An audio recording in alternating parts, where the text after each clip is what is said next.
Awesome. Welcome back. I was really enjoying that from from Joel there, having a good little boogie. We're flying straight into the next session, which is called, and I love this title and I can't take any credit for it, is digital working for you or are you working for digital? In the session, we've got Julie Bishop, who's the director of the Law Centres Network, and she'll be sharing the ways you can start approaching digital to make it fit your services. She'll be discussing the Law Centre Network's findings and the digital hybrid services they put in place as a result. Got plenty of time for Q&A at the end of this one, so please do submit your questions throughout and get talking in the chat. That's what it's there for. All right, over to Julie, and I'll see you in a bit.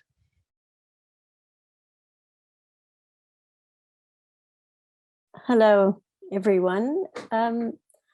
Today we'll be talking about a project that I'm involved with the Law Centres Network that are working on digital transformation of law centres. It's a very grand project and a very grand title, but in fact it just comes down to what the title of this session is. How does digital work and who should it work for? But just by way of background and very briefly, for those of you who don't know, law centres are community-based charities that use their legal skills as a tool for change through the provision of free legal assistance to solve problems that unresolved will be a barrier to people moving forward in their lives. An example of this, for instance, at the moment we're assisting people who are in hotels with difficulty with their immigration status. So as a result, they're unable to access services or employment. Law Centres Network, my organisation, is the membership body for over 40 law centres across the UK. Our role is to support law centres to be resilient organisations and to campaign on issues that arise from law centres' work. As such, data is absolutely critical to what we do. We need data about beneficiaries, about funders and funding. We need data to help us identify systemic issues that arise out of the casework that we need to address, etc. So where did this grand project begin? Well, the fact is that the data we had, and largely still have, was inconsistent, incomplete, and hard to extract. And when we began to try and resolve this, we realized that the problem was much bigger than the data or inconsistent data. The problem was that the law centres' infrastructure, their digital infrastructure, their IT equipment and their comms was completely outdated. Like many charities, law centres lost over 40% of their funding over the last few years, and all remaining funds were being spent on service provision. This is nothing new. But alongside this, user expectations were changing. Regardless, people now have different ideas on how they want to interact with services that they want to engage with. The courts were digitising as well. And so about 4 years ago, in order to resolve the data problem, we realized we had to resolve the infrastructure problem. So we commenced on this ambitious digital upgrade program. But up until late 2019, it was very slow. We had small grants, people were reluctant to participate, there was a lot of pushback. However, on the receipt of a large grant from Lotteries, as well as from another funder for the infrastructure upgrade, we finally got moving. We were excited, we had ideas. For goodness sake, we had a team of people with digital skills. We'd commenced research with our beneficiaries and with staff, and we'd managed to upgrade over half of law centres. But people were still being dragged along. There was a real air of what are they going on about? But then COVID hit. It was a light bulb moment for us and also for many other charities. Not only were the previous skeptics engaged, but they actually had ideas and they were desperate to engage. As with all charities, services were redesigned overnight. The infrastructure upgrade refocused on facilitating mobile and remote working. And we also had a situation where we had an ongoing lab across the country.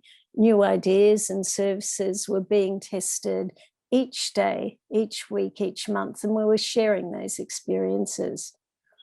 But there were lots of questions that were arising from these testing and this trying out new ways of working. How do we best reach people? How do we respond to the specific problems that are resulting from the pandemic?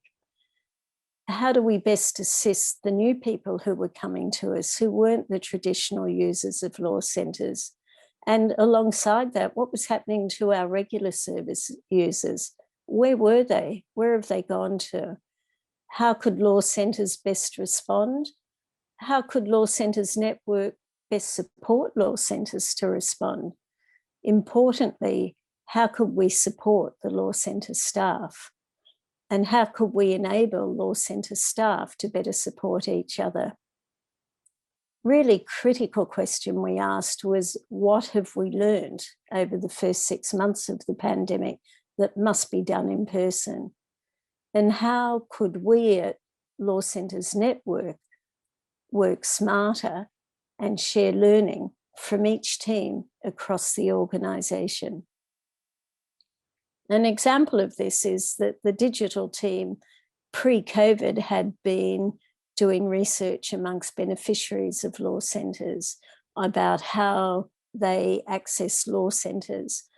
But post-COVID, the community engagement team took over this work because it was critical to their understanding what was happening to people. So that team actually did the user research on our behalf and fed their intelligence in. This was a change. Digital was spreading and digital ways of working were actually spreading from the digital team across our own staff. Once again, the need for better data was highlighted. And through that, the digital transformation project actually extended, as I said, right across all areas of work within Law Centres Network. And as a result of this movement amongst our own team at the network, we came to understand that, in fact, what our digital transformation project was not about was developing useful little digital tools or self-help apps. In fact, what this was doing was moving our focus from the adaptation of manual processes or developing digital tools from scratch to, in fact, focus on new ways of working. And so, right from the beginning, we had always decided that our approach and what we were going to do in this transformation project was really about privileging the person. Our most limited resource in law centres is actually lawyer time. So how do we get the most out of lawyer time? We asked, how could we use technology and digital procedures to free up lawyer time to maximise the impact of this limited resource? And in fact, this remains our guiding principle, but we've really progressed that. And we've learned quite a bit through the process. In fact, what we've learned is that for Law Centres Network, digital transformation is much more about leveraging the power and the discipline of a digital framework across the network to rethink ways of working, to design services, to have data collection integrated into processes, to continually interrogate what we do, to learn and to think again. In fact, our approach is to refashion processes and services that our beneficiaries and staff tell us will work best for them. We're trying to combine the power of technology with people to design processes that solve the problem identified, not start off with the solution. And so, as this diagram on the screen shows, the journey that Law Centres Network is on includes investment in technology, the development of tools, platforms, CRMs, etc. But importantly, it's also about reviewing and the development of processes.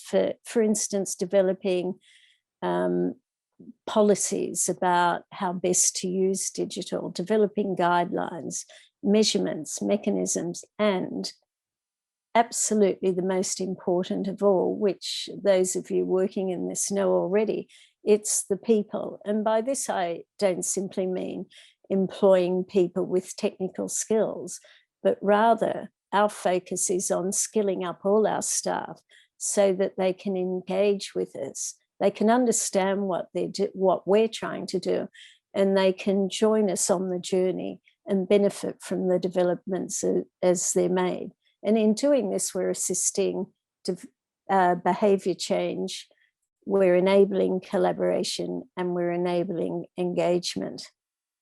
Our focus remains on the fundamentals, and that is that we have to upgrade our equipment, because everything we try to do will struggle without it.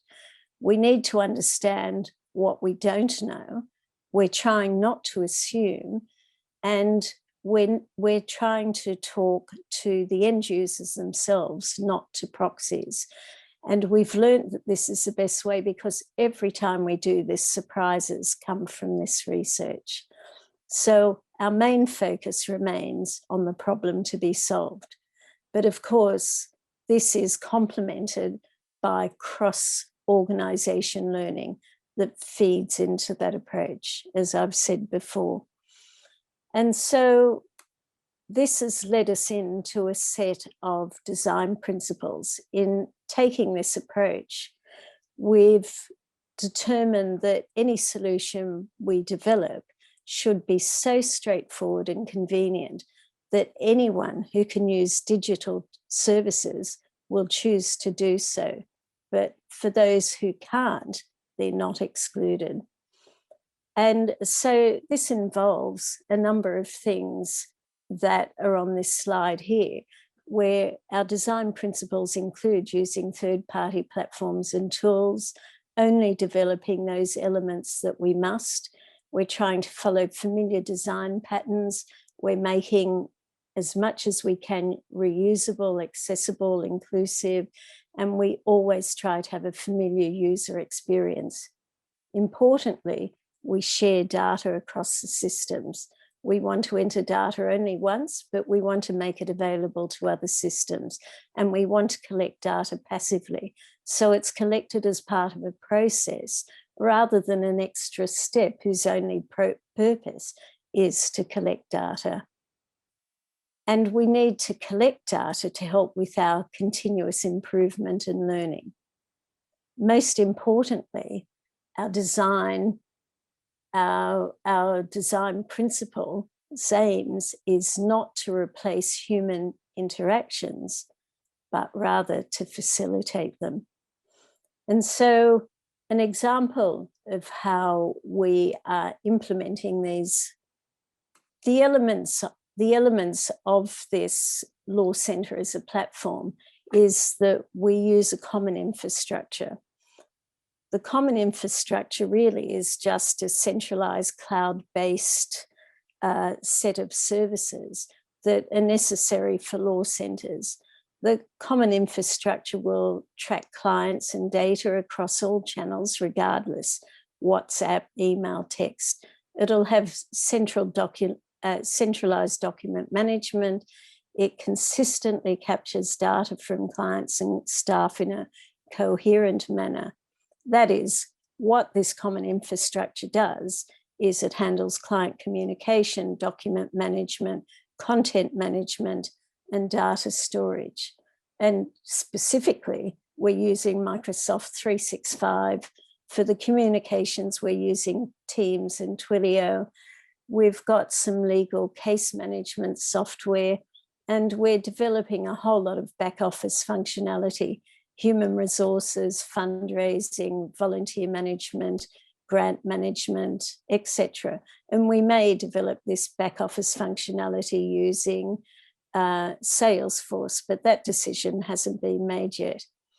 But what the platform does to us is that it ties together all these different elements, and it provides a simple and coherent entry point for all law centres into a whole set of tools, processes, procedures, workflows, and entry points into data, and collects data for us centrally and makes it available to the whole network. The sort of common workflows that are included in there are things like about triage, how to manage inquiries, how to handle appointments. Client feedback is a really important part of it. We're also using it to try and share resources across the network and facilitate greater communication amongst law centres. Earlier on, I mentioned that one of the big things we've been trying to do throughout the pandemic, apart from offering more services in different ways, it's really support our staff also cope with the pandemic and work in these new ways. So improved communication and using technology as best we can to support each other has become quite a high priority for us. Again, data, as I've said, has driven our entire digital transformation project. It's where it started, and it will continue to drive it forward. And so we've thought a lot about data in the development of this common platform. And so we've developed a common data model, which will allow for differences among law centres, but at least we'll have a consistent model that different pieces of data can fit into. We've set up secure data stores. We've developed shared data policies. All the development work we do tries to avoid duplication of data, and our big aim is to capture data only once and share it across the systems that we use. And to facilitate this, we also have a series of common procedures. We try to document shared best practice. We have a whole series of templates of policies and procedures, for instance, that will be useful for law centres. We have a governance manual. We have template documents, etc. And we're doing this as well, not just simply to make it easier for an individual law centre, but again, it's a mechanism we can use to improve consistency of services and ways of working across the network. An example of this is we have a model client journey. And so it is ambitious. We have thrown a lot into it. It's moved way too slowly, even though COVID jumped it right ahead, and it is not without its challenges. We're really proud with where we've got to, particularly thinking where we were just last year. But nevertheless, the challenges really bear talking about, because I think there are issues here that are fairly common to a number of charities, particularly ones like ours. And that is the number one and the biggest is how to do this in a network structure. A lot of digital transformation or these type of projects happen within a single organisation. It may be a national organisation, but there's consistency and there's obligation about how you work and how each branch office, say, works, but not in our case. Each law centre is its own independent organisation. So we have to develop structures, this platform, that will allow for commonality, but tailoring for individual differences. We also have to take account of a variety of variations on a theme. And that has been a real challenge. It's slow and it's hard, but we hope we're getting there. Funding infrastructure is an extraordinary challenge. No funder wants to give you money to buy a few laptops. You know, over COVID, there was a little bit about, but certainly not as much. And remember, it's one thing to get money in COVID. 3 years' time, we have to do it again. We actually don't know how we're going to do it. We're hoping for the best at the moment. There's also the issue of how we're going to maintain these systems. How are we going to continue to improve? Because like all of you, we're into the whole agile scene. You know, it's never over. We start, we test, we iterate, we start, we test again. Where's the funding going to come from once this current fund is over? So it also means that we're constantly looking for ongoing funding. And alongside this, the ongoing development of staff. There's the staff we're upskilling at the moment. They may be gone in 1 year or 2 years. How do we keep this process going? And importantly, there are ongoing costs of this new digital service delivery for law centres who run on the smell of an oily rag. And this is a big issue for us. We know that it has to happen, but as I said earlier, most charities, particularly charities like law centres, privilege every penny they get and they spend it, they want to spend it on client-facing services. So ongoing costs are going to be an issue for us. However, why are we doing this? This is a photo of the first law centre that began 50 years ago. It began in response to local community needs. It began in North Kensington, and the first thing they did was to fight slum landlords. They said they were working in the poor man's law. And right here, they're trying to gather community involvement. They're signing up people to help them in a campaign. You can see it says, please come in and sign our petition. But in fact, they were innovators. It was the first law centre and they were doing something new. And so today in this post-COVID world, where the challenges are huge and we need new approaches, we want to build on this tradition of law centres, being involved with their community, fighting alongside their community, but finding new ways of doing it that work with that community. And so in this way, this grand project that we've embarked in isn't at all about the technology, it's about the people we serve.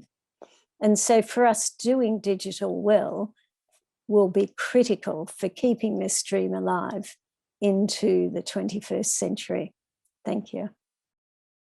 Amazing stuff. Thank you very much, Julia. I really enjoyed that story. Julie, are you be able to join us for the Q&A?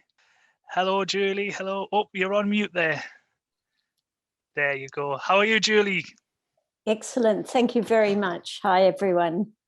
Great stuff. You are most welcome. It's an absolute pleasure to speak to you. I'm a big fan of your approach to digital. So I'm very humbled and privileged to be speaking and getting to ask you some questions today.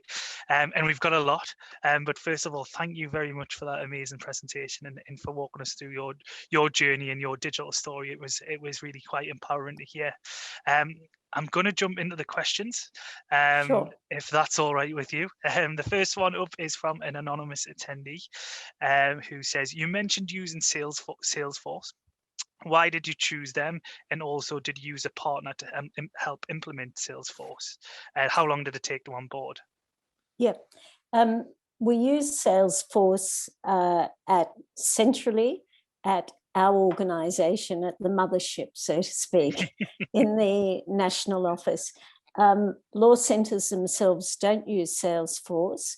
We chose Salesforce because our needs were essentially about managing contacts, managing funders, and doing a number of things that are innate to Salesforce. We did, in fact, look at several alternatives, but what we liked about Salesforce was the ability to fairly easily skill up and customize.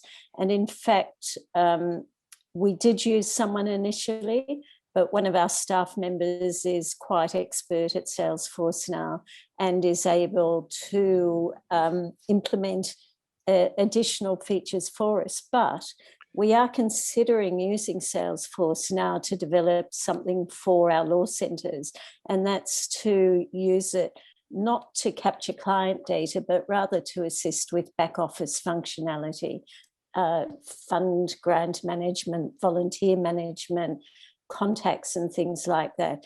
And we will likely use a partner to help us with that, depending on how much functionality we might use, we might need, not use.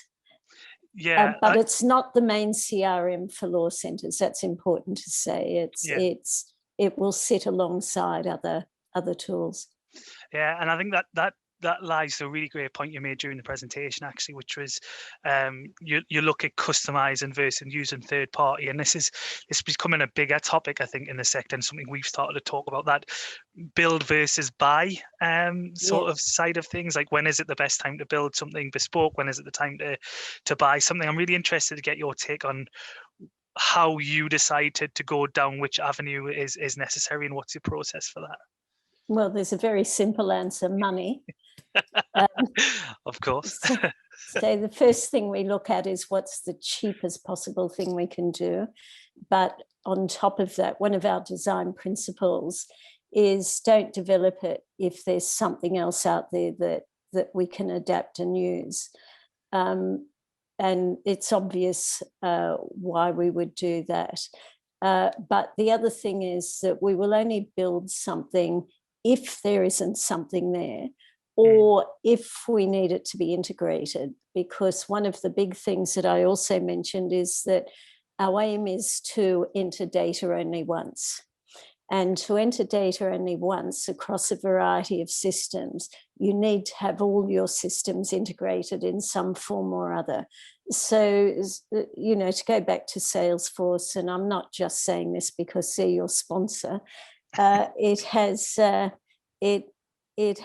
the ability to attach in a lot of people are developing for Salesforce, for example. So it does allow us to pick and choose. And with our Law Centre as a platform approach, that's also the concept behind it, that we can build an infrastructure or a framework for law centres that we can attach different tools to. And so the development aspect of it may just be customization, or occasionally we may have to start from scratch. Another tool we've used a lot is Twilio for communications. And again, that has a similar approach to Salesforce, in that you get something when you pay for it, but you also are able to customize it. And with both Salesforce and Twilio, they're great for charities. They've supported us in a variety of ways, and they have good charity prices. So, you do, yeah. As I say, you can access Salesforce through the Charity Digital Exchange as well. So there's exactly. a shameless plug-in, if I've ever heard one. But no, thanks for that. Moving on to a question from Charlotte here. Moving away from platforms, so to say. You talked about the importance of cross-organizational learning. Please, could you go into a bit more detail on how you facilitate staff being able to share their learnings with each other clearly, regularly, and that those learnings are committed to organizational memory to support improvement and development? Well, that's the challenge, isn't it, Charlotte? If you've done that, fantastic. Look, part of we're a small network. It's 40 organizations, and it has a very collaborative culture anyhow. So we already had a way of, we had systems of peer support and learning anyhow. And so we've really just continued and extended that. So it depends on the topic, what the topic is and what we're learning. One of the things we're really focusing on now in the whole digital transformation project is looking at how we can do this more efficiently. And so we want to build out or maybe use existing tools to help with these very things. You know, whatever we've tried in the past, people always revert to email and email lists. You know, we've done Slack, we've done the works, but in fact, they always come back to the email chain. And what's a problem with that is this organizational memory point. It doesn't allow us to go back and interrogate it and remember where that document was stored.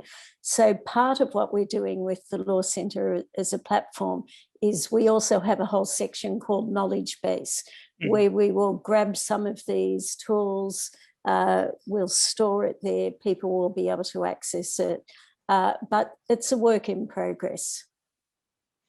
As everything is, but as you said, it'll be test and iterate. I'm a huge fan of that. Moving on to more of the data aspect of things, we've got a question from Denise here that says, our data needs a lot of first aid to get it working for us before we embark on a digital upgrade. It's been inputted inconsistently, which I think is a case in a lot of charities as well. Focusing on data specifically, did you have any of these challenges? And if so, where did you start? Yeah, well, you know, as I said, it was the mess of data that got us into this. Yes, data is completely inconsistent across the organisation. People in doing the research, as we've been developing, we've actually discovered that the problems with data are bigger and dirtier than we had even anticipated. So there is a fairly common, not universal, client database CRM that is used across the law centres. But for example, we discovered that they don't enter all their clients onto that. And there are good reasons. It's not stupidity or laziness. It's because law centres are funded sometimes by 20 different organisations, and each funder has its own requirements. And some of that is that you enter data onto their system and not onto your own. So in order to avoid that double data processing, they have their data stored all over the place. So it's not that they don't collect data, it's that data is all over the place. And this was a real problem for us in doing this migration from individual servers onto, you know, our own Law Centre cloud. In the first instance, with the first group of law centres we migrated, we didn't have too many rules around data. We just made assumptions and thought it will work. But what we discovered is that it took longer to migrate, people couldn't find their data, they couldn't use SharePoint, etc., etc. So from that big mistake, we now have a high-level common data structure, and you cannot migrate to the cloud unless you cleanse your data and you put it into this high-level structure. Underneath that, you can do whatever you like, but we have now mandated a common structure and they can't migrate unless they do that. Now, some people, if you say data cleansing, they don't know what you're talking about. So we also assist them in doing that. But often it will take them 6 months. It's you know, these agencies have been going for 40 or 50 years. There's a lot of baggage there. There's legal requirements about how long you have to keep your data. There's privacy. There's all sorts of problems. So it's not a simple task. It can take months, but we've realized that alongside trying to get a common set of data, we have to have rules about data cleansing. So bit by bit, we're digging out of it, but it's not fixed yet. It's hard. And yeah, I really get where that question's coming from. If only we were there yet. Yeah, and I think that's the point, isn't it? It's a necessary evil for so many different reasons. If you know, you could list them, if you were to list them, it would be a list as long as your arm. But it's something that needs to be done. There's a really good follow-up question here from Beverly, which kind of pertains to what we were just talking about. How do you check and ensure that your user data is dynamically kept up to date, is still accurate, and is GDPR compliant? Yes, GDPR. In fact, yesterday we just said that we really need to revisit that, do some training for law centres on it, work out, because as everyone would have experienced, when we had to initially comply with GDPR, the Office of the Information Commissioner also wasn't quite sure how it was going to pan out. So over the last 3 years, it's become more obvious and clear what's required and how the GDPR actually works. So I would hope we're compliant, but we're about to undertake some training and a bit of research around that to make sure and help people come up to date. But in terms of keeping user data dynamically up to date, that really depends on what particular system the law centre is using. So we're developing a new tool right at the moment, which is an inquiry management tool. And I've seen another question in there about how do we collect data passively? You know, how are we doing that?